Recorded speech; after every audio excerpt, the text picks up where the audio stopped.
तुम शादी में गए, तुमसे कोई पानी नहीं पूछ रहा, दुखी हो तुम। तुम्हें खुशी होना चाहिए कि तुम्हारी कोई औकात ही नहीं, कोई क्यों पूछे? क्यों पूछे तुमसे? उस घटना ने तुमको मैसेज दिया ना, 250 होटल चले जाया करो, तुम्हें कोई देखेगा ही नहीं। एक कप चाय पी लो 250 रुपए की। वहां का एम्बियंस अच्छा होता, और अच्छा होता। सब तरफ लोग बैठे हुए, कोई 10,000 करोड़ की बात कर रहा है, 15,000 करोड़ की बात कर रहा है। 250 रुपए में तुम कितना ऊर्जा लेकर चले आए।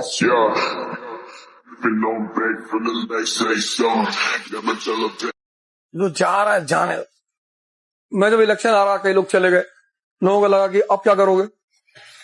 फिर मैंने एक कांड कर डाला, अब वो फिर आ रहे हैं।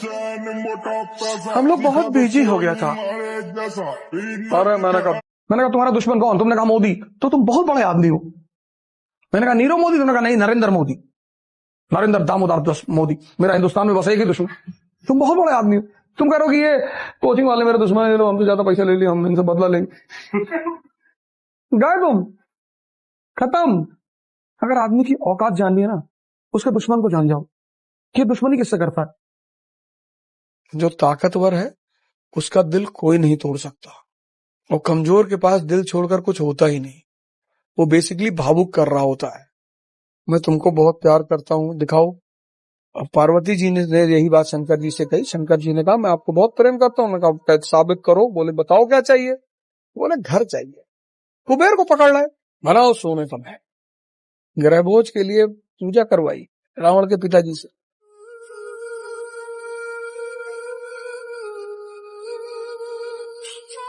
जवानी में डर लगता है तो जवानी खत्म। अब सिकंदर को कौन मेघालय ले जाएगा यार, जिसको खुद तलवार चलानी आती हो, जिसने हजारों लोगों की गर्दनें उतार डाली। मार डालो उसको। क्यों यार, सबको तुम साबित करना चाहते हो, मारो लोगों को। शक्ति इकट्ठा करो, तब बुलाओ बहस करने के लिए। भैया गांधी जी कैसे थे? भैया पापा है मेरे, भैया है ना। तो जम के कमाओ 3-4 लाख करोड़ रुपया, खूब पैसा कमाओ। तो जितना पैसा कमाओगे उतना संसार तुम्हारे पास आएगा। हर दूसरे दिन तुम शादी करोगे।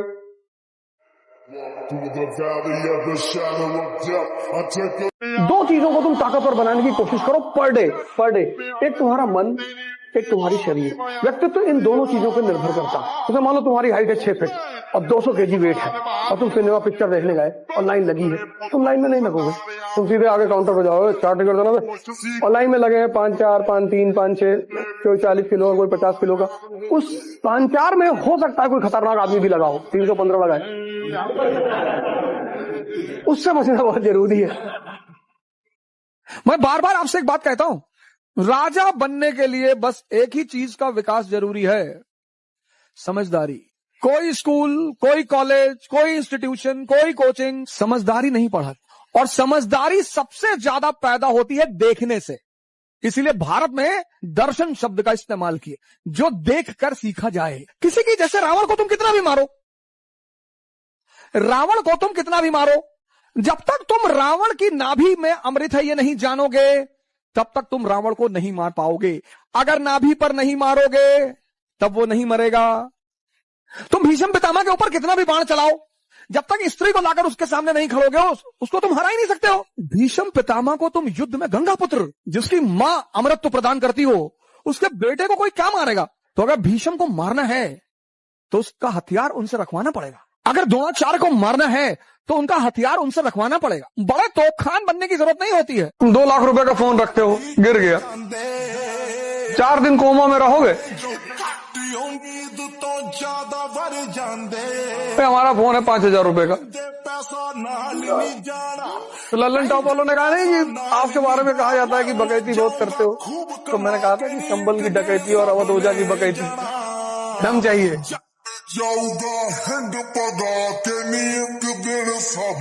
कृष्ण महान इसीलिए है। कृष्ण दुनिया के उन लोगों में से हैं जो दोनों किनारों पे खेलना जानते हैं। जैसे बुद्ध को अगर कृष्ण की जगह रख दिया जाए, बुद्ध के पास अगर कोई स्त्री आके कहे कि मैं आपसे प्रेम करती हूँ, बुद्ध तो भाग लेंगे तुरंत। कृष्ण कहेंगे प्रेम तो बड़ी अच्छी चीज है। ना तो वो इंद्रियों की दुनिया का निषेध करते हैं, he is not against the world related to senses, ना वो चैतन्य की दुनिया का निषेध करते हैं। वो दोनों तरफ है। और इस तरह का खिलाड़ी होना एक असंभव सी बात है। इस दुनिया में जो सबसे ताकतवर चीज है वह है ईमान, सबसे ताकत। इस्लाम उसको ईमान कहता है, हिंदू उसे सत्य कहते हैं, सत्य। ईसाईयत उसे ट्रुथ कहती है, सिखिज्म उसे ओंकार कहता है, एक ओंकार सतनाम। अगर वो नहीं है तो किसी को भी खरीदा जा सकता है, किसी को। यहाँ हर आदमी दिखने को तैयार, बस तुमको उसकी कीमत पता होनी चाहिए। ये ले, क्यों टेंशन ले रहे, शायद दिल पे ले रहे, क्यों फालतू में अपना टाइम वेस्ट कर रहे हो, क्यों अच्छे बनने की कोशिश कर रहे हो। अच्छे रहो, बनने की कोशिश मत कर। कोई तुम्हें भैया कह रहा, तुम उसको पापा कहो। मैंने कोई तुम्हें इतना रिस्पेक्ट दे रहा, उसको रिस्पेक्ट इतनी दो। किसी ने तुम्हें एक बिस्किट खिलाया, तुम उसको 2 पैकेट बिस्किट दो। किसी ने तुम्हारा बिस्किट छीन लिया, उसके घर से चीनी निकाल लाओ, चाय पत्ती, गैस सिलेंडर उठा ले आओ। तो कहते नहीं कि भैया योगी जी 16 घंटा काम करते हैं, मोदी जी 17 करते हैं। करते होंगे, जिस काम में मजा आने लगेगा उसमें तुम टाइम देखोगे ही नहीं। ये कोई बड़ी बात थोड़ी है। तुम देखो तुम्हारी बहन की अगर शादी रही होगी, तुम कितना 48 घंटे काम किए, खुशी। ये कोई बड़ी बात थोड़ी है कि कोई 15 घंटा काम कर रहा है। योगी जी से कह दो 15 घंटा बैठ के एक छोटे से बच्चे खिला के दिखाएं, सिर्फ मां अपने बच्चे को खिला पाती है तो मजा आता है, उसका अपना बच्चा। तो ये जो तुम लोग सुनते हो कि फलाने 20 घंटा काम करते हैं, कोई बड़ी बात नहीं है, मजा आ रहा है। ऑर्डर देना डीजीपी फलाने धमाके, हमको भी मजा आने लगा, हम भी करेंगे 16 घंटा। जब ऑर्डर ही देना है, पिस्टल ले आओ जी, पिज्जा कहां है, आ गया सर, इसको 4 डंडा मार दो जी सर। जब यही सब करवाना है तो डीएम को क्यों मजा आता है, नौकरी में अथॉरिटी है। लेकिन बैंक के बाबू को मजा नहीं आता, झल्लाया रहता है, सुबह से नोट गिन रहे हैं, अपना है ही नहीं। तो जो सबसे ज्यादा सजा अगर किसी को दुनिया में मिलती है वो बैंक के कैशियर को मिलती है कि 10 बजे से लेकर 3 बजे तक 50 लाख रुपया बांट दिया, अपना कुछ है ही नहीं। झल्लाएगा नहीं कि भगवान इतना, ये समंदर में तुमको प्यास लग गई और पानी पी ही नहीं सकते, इसलिए कैशियर को तुम देखो झल्लाया हुआ मिलेगा तुमको। डीएम बैठा है, थोड़ा सा उदास है, गाड़ी उठाया, बाहर निकला, 2-3 ठेला वालों को मारा, लोग ताली बजा रहे हैं, भैया अतिक्रमण हटा रहे हैं, बहुत बढ़िया काम कर रहे हैं। किसी दुकान पर खड़ा होगा कि ये दूध है तुम्हारा, व्हाइट पेंट लग रहा है। नहीं साहब, व्हाइट पेंट है ये।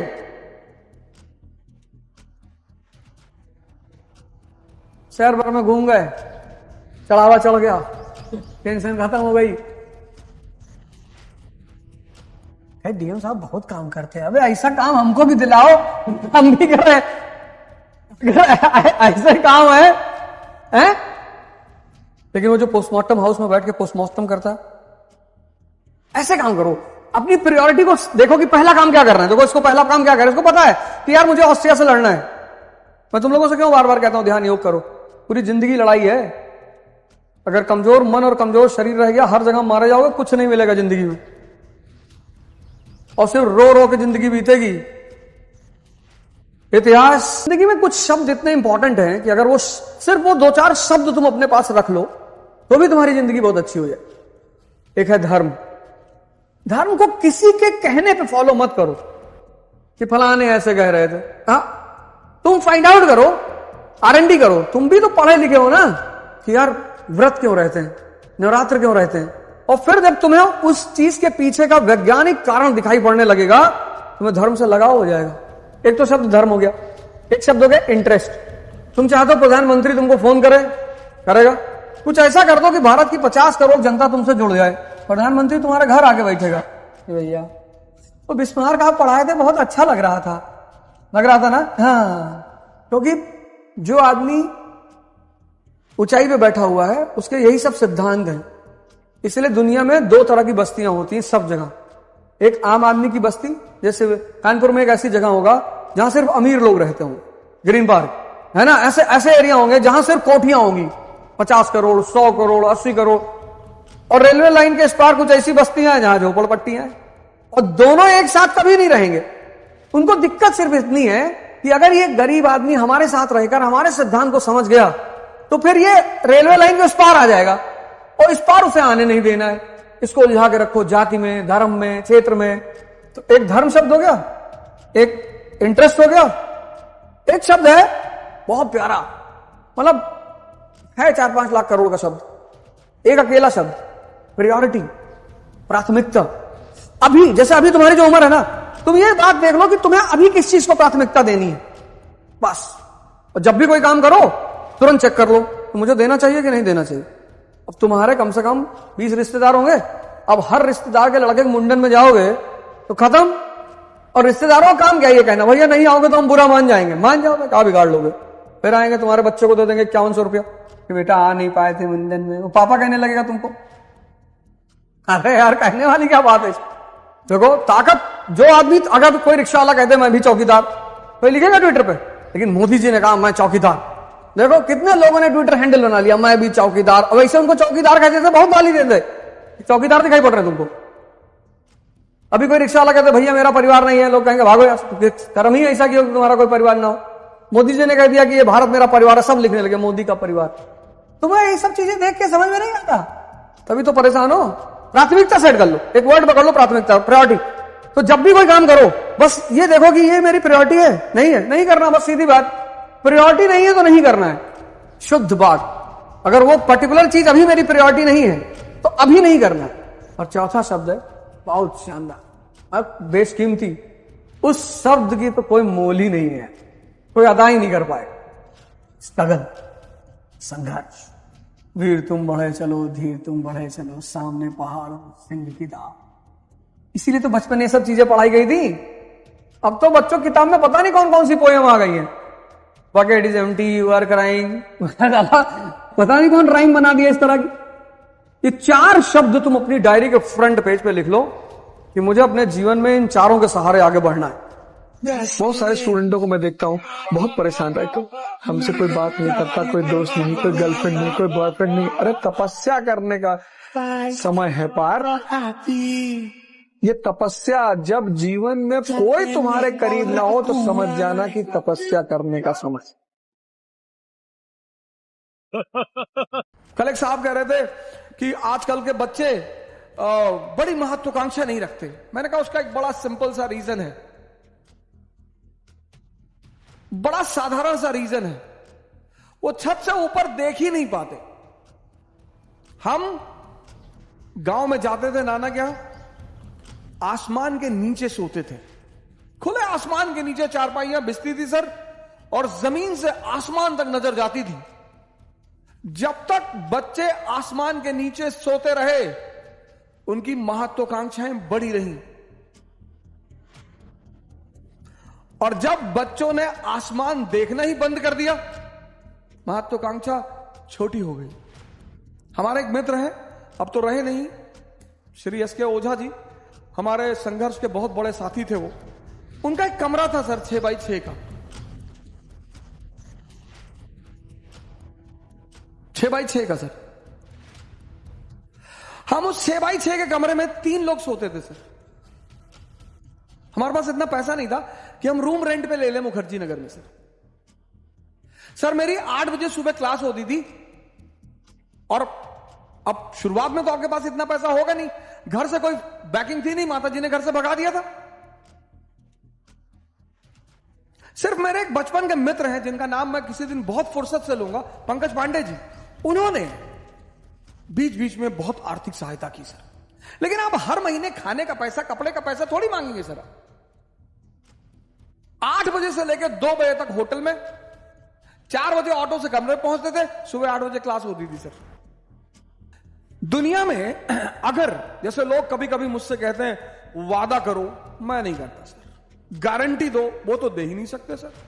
दुनिया में मौत को छोड़कर किसी चीज की कोई गारंटी नहीं है। आकस्मिक है तो दुख होता है सर, महामारी है तो दुख होता है सर, घर में जब भी मौत होती किसी की, कोई बेसहारा होता है सर, वो एक असहाय घटना है सर। इस महामारी के दौर में मैंने अपना एक भतीजा खोया सर, 28 साल का सगा भतीजा। सुबह 5 बजे मैं उसे, अपनी भाभी, अपनी भतीजी को गोंडा के बस स्टेशन पर छोड़ने गया सर। जब मैं छोड़ने गया सुबह 5 बजे, तो रास्ते में ही लखनऊ की बस मिल गई। तो उसने हमसे कहा कि चाचा जी ये बस रुकवा दीजिए, लखनऊ जा रही है। और इस बार जब हमसे मिला तो उसने कहा कि, मैंने कहा तुम तो हमसे बात ही मत करो, तुमसे जब मैं कह रहा हूं कि सिविल सेवा की तैयारी करो, 1 साल मेरे कहने पे चलो तो चचा। तो जाते जाते उसने मुझसे कहा कि अब 1 साल तक जो भी कहोगे वो करूंगा।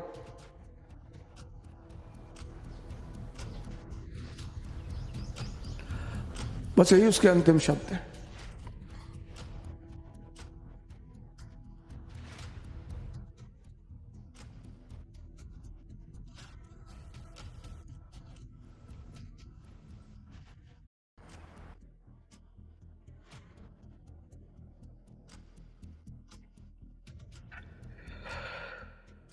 बस यही उसके अंतिम शब्द थे।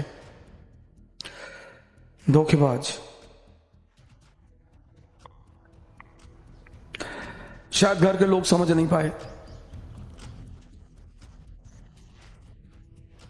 शायद घर के लोगों को एहसास नहीं हुआ।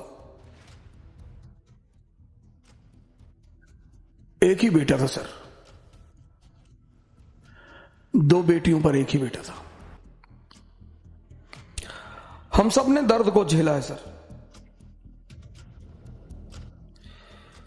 सिर्फ मुस्कुराने का मतलब, सिर्फ चिल्लाने का मतलब यह नहीं होता कि आदमी किसी कष्ट से नहीं गुजर रहा है, लेकिन दर्द को गाने से कुछ भी नहीं होता सर। खुशियां बांटने की चीज है और दर्द पीने की चीज है। मैंने अपने जीवन में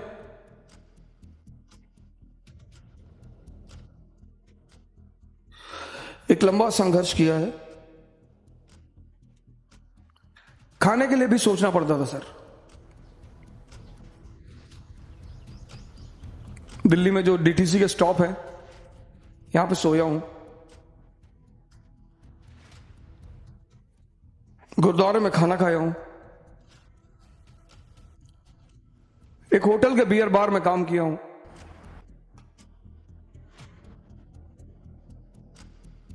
कभी फुर्सत से बताऊंगा आपको।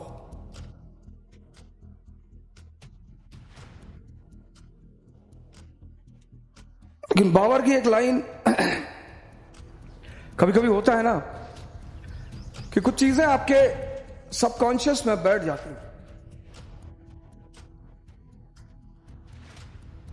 मैं आपसे कहता हूं बायोग्राफी पढ़िए, ऑटोबायोग्राफी पढ़िए, पता नहीं कौन सी लाइन आपके जीवन की दिशा निर्देशक बन जाए।